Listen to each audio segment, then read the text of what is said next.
je vais vous faire une vidéo un petit peu différente. Vous savez, je suis propriétaire d'immeubles à revenus et puis il y a une période de l'année, on est en début d'année 2024 aujourd'hui, et puis à chaque année, les propriétaires d'immeubles à revenus doivent envoyer les ajustements ou les changements au bail à leurs locataires. De ce changement-là au bail, il y a en effet une portion qui est des fois moins plaisante pour le locataire, mais qui est essentielle aussi, autant pour le locataire et pour le propriétaire. Puis c'est la hausse de loyer qu'on doit ajuster. Ma conjointe puis moi, on est propriétaire d'immeubles depuis alentour de 25 ans, là. Et puis on a plusieurs logements. Et à chaque année, on se fait un devoir.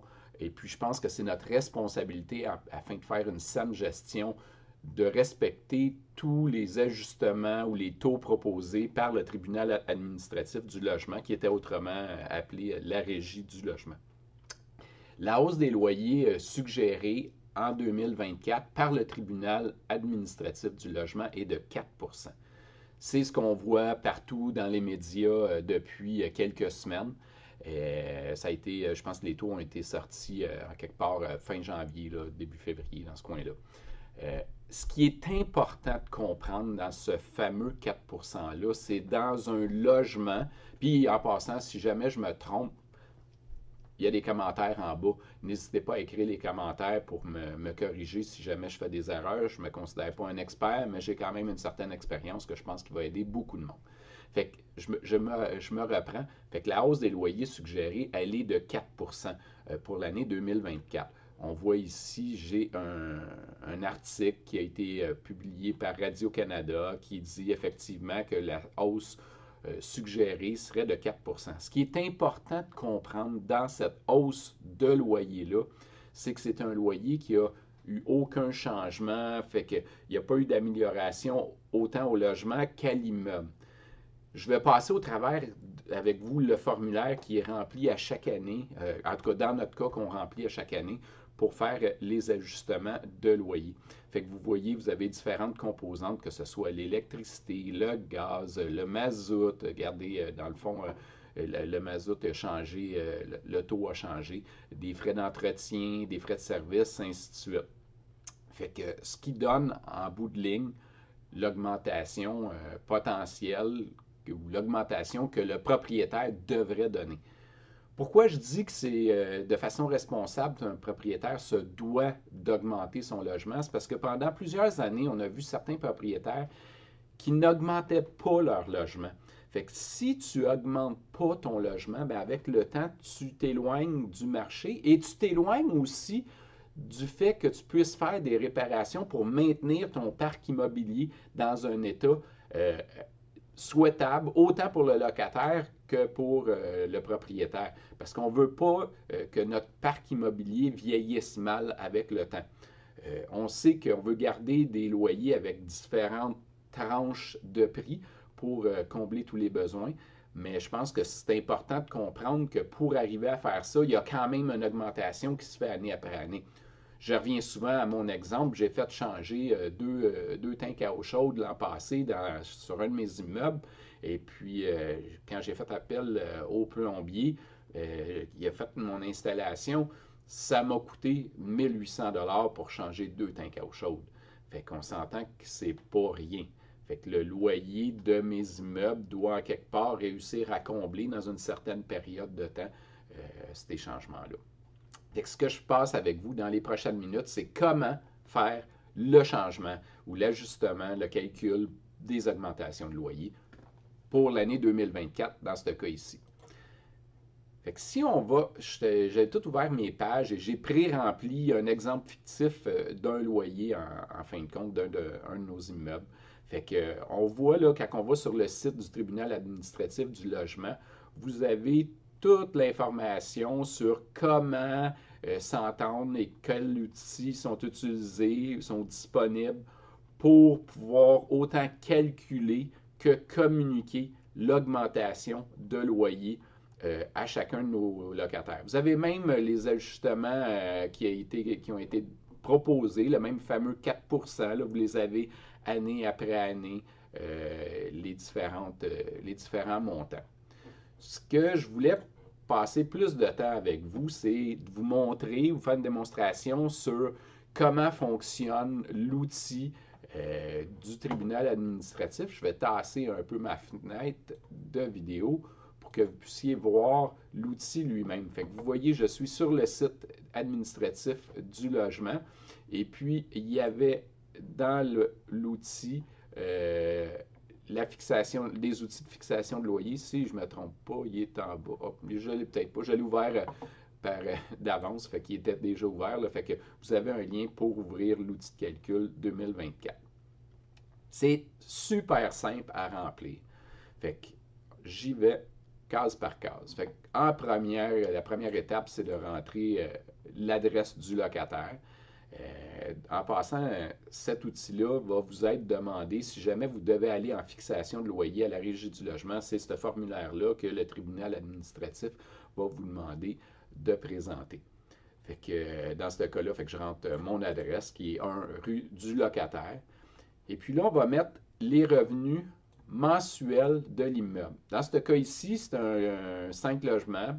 Comme vous pouvez bien voir, les loyers ne sont pas très dispendieux. Fait qu'il nous rapporte un revenu de 2707 $ par année. Et puis, on n'a aucun autre revenu qui provienne de cet immeuble-là. Ce qui donne au total un revenu de 32 484. Pour les fins du calcul, le formulaire, il additionne tout cela. Fait que c'est les revenus. Si j'aurais eu des revenus de location de casier ou peu importe, un garage, on aurait ajouté ça dans ce formulaire-là. Si je passe maintenant à la section dépenses, fait que ça, c'est les dépenses d'exploitation de l'immeuble. Ça commence par les taxes. Fait que dans mon immeuble fictif, j'ai un taux de taxe qui est de 5 835 $ qui est pour l'année 2024, c'est-à-dire l'année à venir. Et puis l'an passé, j'avais un compte de taxe de 5 581. Fait que je fais juste entrer mon montant et puis automatiquement, mes ajustements, mes calculs sont donnés ici. Je fais la même chose pour mes taxes scolaires, je fais la même chose pour mes assurances, l'électricité, s'il y en aurait, dans ce cas-là, c'est un loyer que je ne paye pas l'électricité, je ne paye pas de gaz, je ne paye pas de mazout, d'huile. Ça, c'est de l'entretien. Je vous donne un exemple. Dans ce cas ici, c'est l'entretien, c'était des frais de tonte de gazon qu'on avait dans cet immeuble-là. Si j'aurais des services rattachés à l'immeuble, c'est-à-dire de l'Internet ou tout autre service qu'on vient de donner, ben, tu viens rentrer ton montant ici et puis l'ajustement se fait dans cette case-là. Des frais de service rattachés à la même personne, ça c'est plus comme pour les résidences de personnes âgées. Je suis moins à l'aise avec ça, mais ça serait là.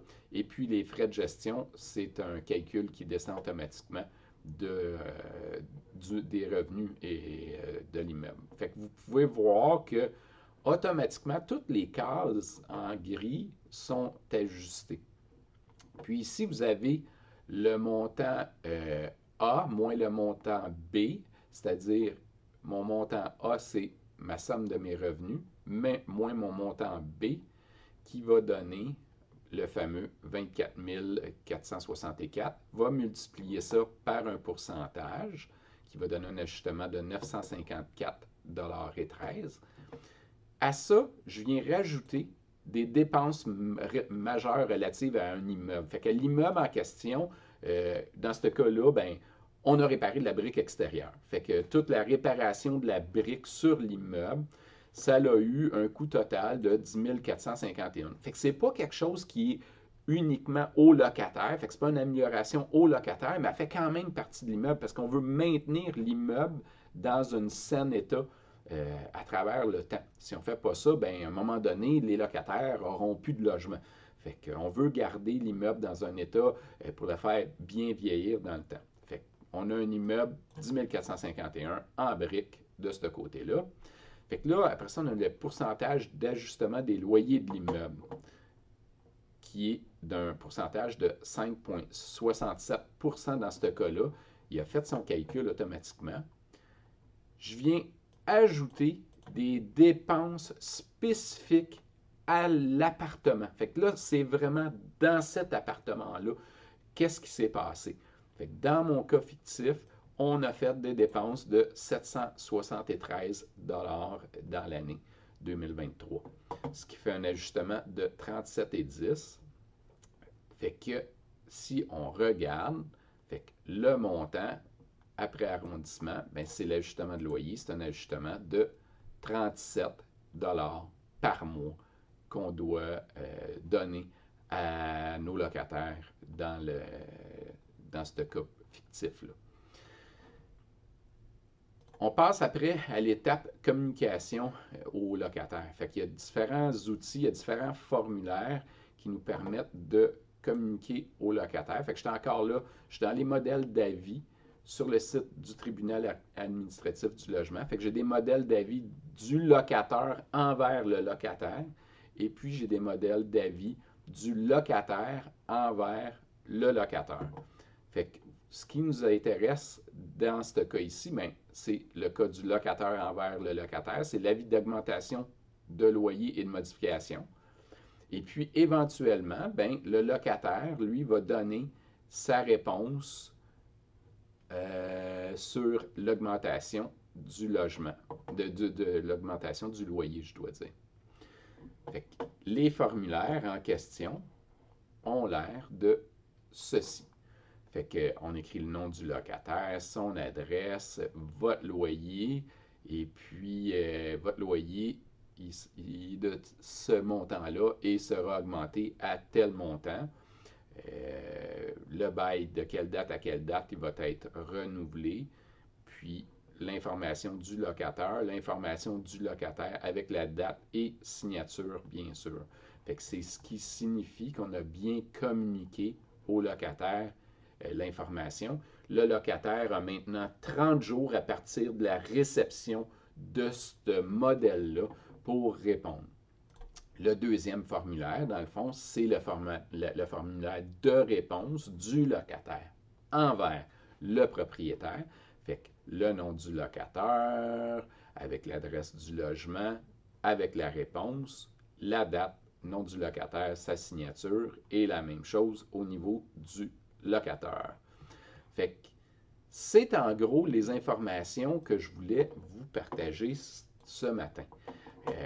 Comme je vous dis, je pense que c'est important, c'est simple, puis je sais que c'est pas un exercice qui est facile ou le plus facile, mais qu'on doit absolument faire pour maintenir les parcs immobiliers dans un bon état. Fait que j'espère que ça va vous avoir éclairé, que ça va avoir facilité du côté des locataires la compréhension de l'exercice qu'un propriétaire fait et du côté des propriétaires, mais si vous n'avez jamais rempli ce formulaire-là, ben, c'est la façon de le faire.